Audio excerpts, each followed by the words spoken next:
Hello guys. So last videos में एक problem statement देखा था जो कि create a person with a basic level question था। Then write a class with animal and eat dog with bark. ये वाला पार्ट करो, आप ट्राई करो। व्हीकल भी है, speed and property with that adds property of brand and car, print the details of a car. तो try करो methods बनाने। देखो, create a class with vehicle बनाना है and property with a speed एक होनी चाहिए। क्रिएट अ सब क्लास विद अ कार होना चाहिए and adds a property as a brand. Car के अंदर ब्रांड ऐड करना है and print the details of a car. So car की डिटेल्स अगर जब प्रिंट करोगे उस टाइम पर ब्रांड भी प्रिंट होगी और उसकी स्पीड भी प्रिंट होनी चाहिए। And then intermediate level question is here, multi level inheritance किस तरह से किया जाए।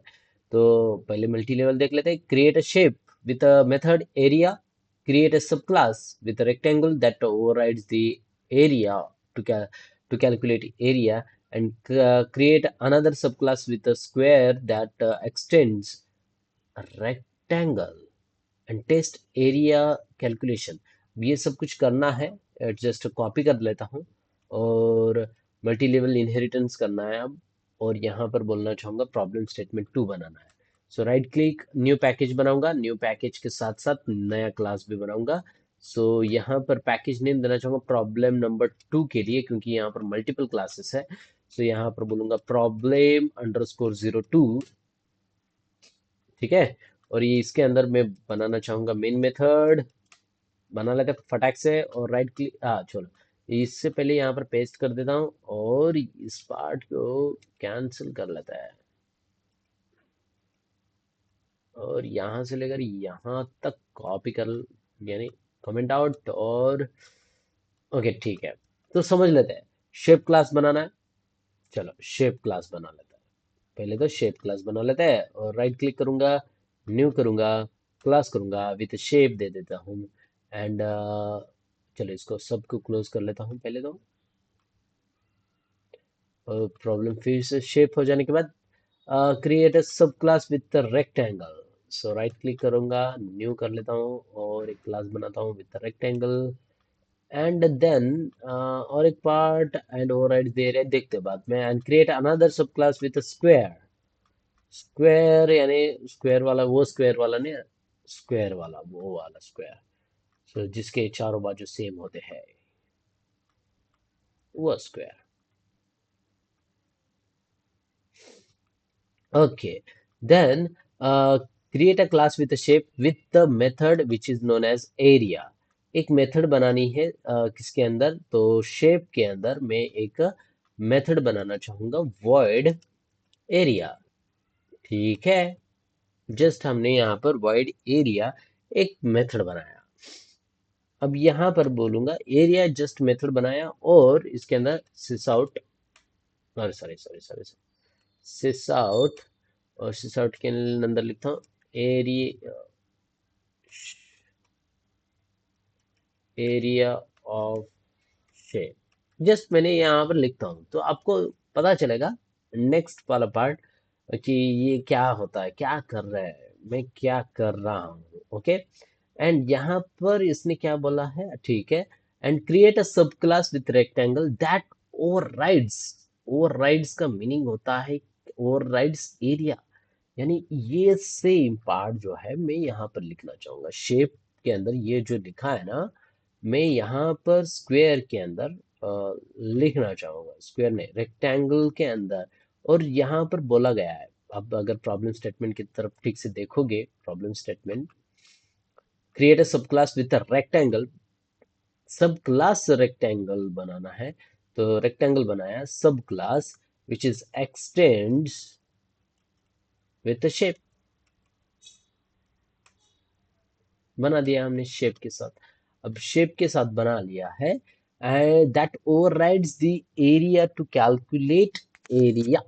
और यहाँ पर इसको बताना है कि तुझे ओवरराइड करनी है कौन सी, वॉइड एरिया।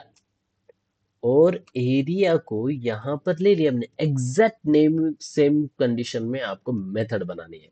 गलत कुछ भी नहीं निकला है। और यहाँ पर एग्जैक्ट सेम नेमिंग कन्वेंशन, और मैं सिस आउट करना चाहूंगा और सिस आउट के अंदर area of rectangle. Area of a rectangle is colon. ठीक है, अब यहाँ पर ये तो हो गया shape problem statement. Create another sub class with square that extends with rectangle. Create a square, square हमारे एक्सटेंड किया गया है रेक्टेंगल के साथ। Extends with rectangle, rectangle, rectangle कौन सा वाला? Com dot inheritance problem statement problem 02 को एक्सटेंड किया। एंड देन अब ये हो जाए that extend the problem. Test area calculation. अब यहाँ पर उन्होंने कुछ भी मेथड फंक्शन कुछ भी नहीं दिया है, तो मैं डायरेक्टली यहाँ पर टेस्ट करना चाहूंगा कि किस तरह से हम एरिया को कॉल करते हैं। Create a class with the method area. अभी ये कौन सी एरिया को कॉल करेगा, किस तरह से करेगा, और वैल्यूज को किस तरह से प्रिंट करता है। तो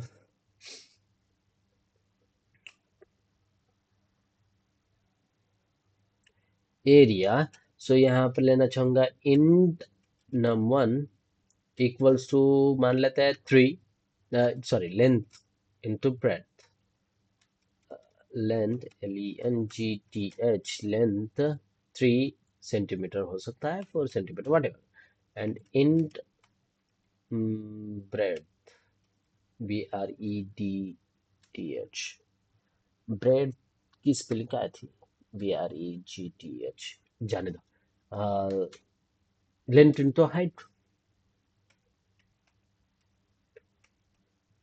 हाँ HEIGHT, लेंथ इंटू हाइट। और यहाँ पर लेना चाहूंगा, हाइट लेना चाहूंगा मैं 1, नहीं हाइट लेना चाहूंगा 2, और यहाँ पर लेना चाहूंगा मैं 5।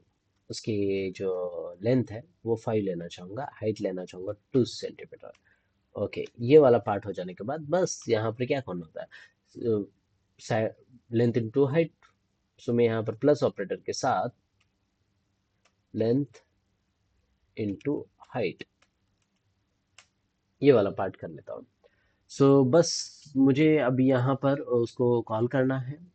तो मुझे कॉल करने के लिए क्या करना पड़ेगा कि let's with create with rectangle object, rectangle, rectangle, rectangle equal to new rectangle, and then rectangle dot area. अब ये एरिया रेक्टेंगल से ही बिलोंग कर रहा है। सो अगर मैं इसको एग्जीक्यूट करूंगा तो आप देखते हो एरिया ऑफ रेक्टेंगल इज 10। अब इसका प्लस पॉइंट ये होता है कि अगर मैं रेक्टेंगल से इस वाले पार्ट को अगर कमेंट आउट करता हूँ तो यहाँ पर कोई फर्क नहीं पड़ेगा, और डायरेक्टली क्या करेगा कि पेरेंट एरिया ऑफ शेप को कॉल किया जाएगा। तो अगर कुछ गड़बड़ कर देता है बच्चा तो पेरेंट उसके संभाल लेता है। सो ये है प्लस पॉइंट। सो यहाँ पर मैंने इस पार्ट को ओवरराइड किया, यानी इस पार्ट को एग्जैक्ट सेम नेमिंग कन्वेंशन के साथ यूज किया है without changing the return type also. So अगर सेम नेमिंग कन्वेंशन है तो आप यहाँ पर उसको डायरेक्टली ओवरराइड कर सकते हो। इस मेथड को बोला जाता है ओवरराइड ना। ओवरराइड हो गया, तो स्क्वायर के अंदर भी सेम पार्ट करने के लिए बोला गया है। तो अब यहाँ पर स्क्वायर भी शेप को आप यहाँ पर ले सकते हो और एग्जीक्यूट करवा सकते हो, बट यहाँ पर ऐसा कुछ नहीं बोला गया है। बस test area calculation, create another sub class with a square that extends with rectangle, sub class rectangle that overrides the area to calculate area. अब यहाँ पर टू कैलकुलेट एरिया जो बोला गया है, तो अगर आप यहाँ पर ये वाला पार्ट कर रहे हो तो उसको वैल्यू देनी जरूरी है यार। इसको ऐसा क्वेश्चन कैसे दिया गया है? ठीक है, हमने तो कर लिया, मन जस्ट अगर वैल्यू की लेनी है ना उस टाइम पर स्क्वायर का भी अगर ऑब्जेक्ट करूंगा तो भी क्या फर्क पड़ने वाला है। हम्म, ठीक है।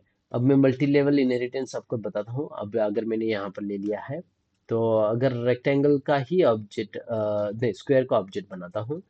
Square, square equals to, sorry square of square equals to new square, अगर मैं इस तरह से करता हूँ एंड देन स्क्वायर डॉट करता हूँ और एरिया को कॉल किया जाएगा। सो अगर मैं यहाँ पर दोनों में भी, sorry right click, sorry sorry sorry, right click, run as, और जावा एप्लीकेशन दोनों तरफ अगर मैं करता हूं तो दोनों तरफ सेम आंसर आएगा।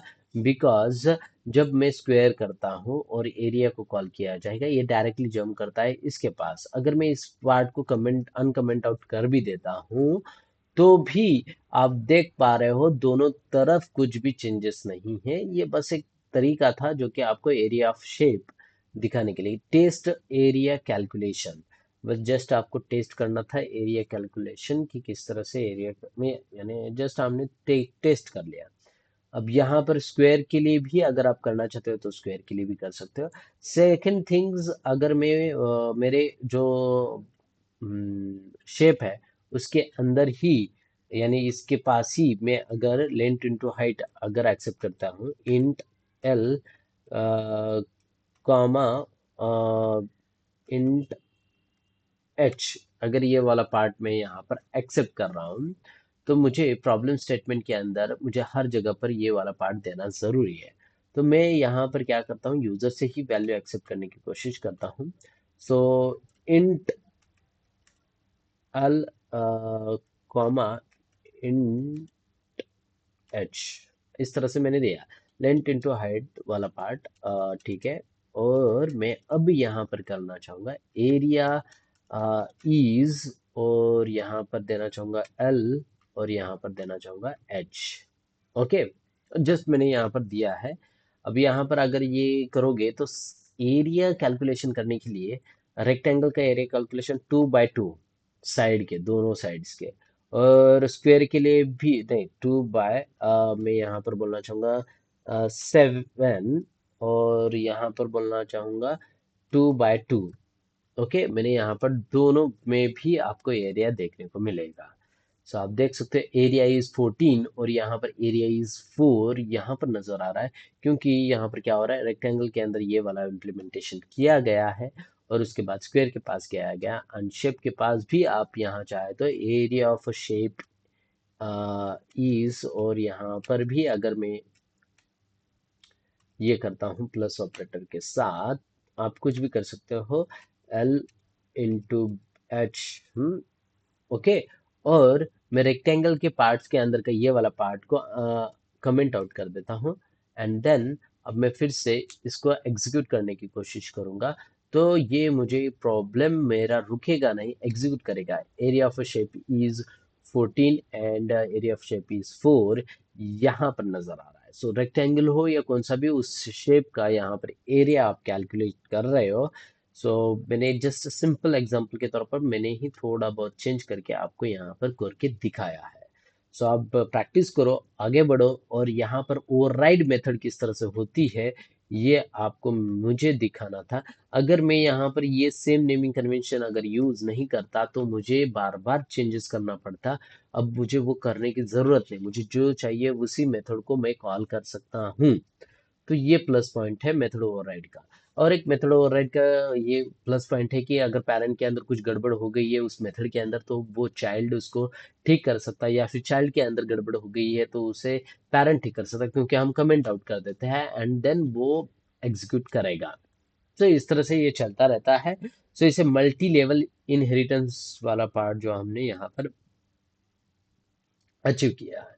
सो मिलते हैं नेक्स्ट वीडियोस के अंदर। So see you guys, tata bye bye, और प्रैक्टिस करते रहो और जुड़े रहो, और सब्सक्राइब नहीं किया है तो सब्सक्राइब करना। सो see you guys, bye bye.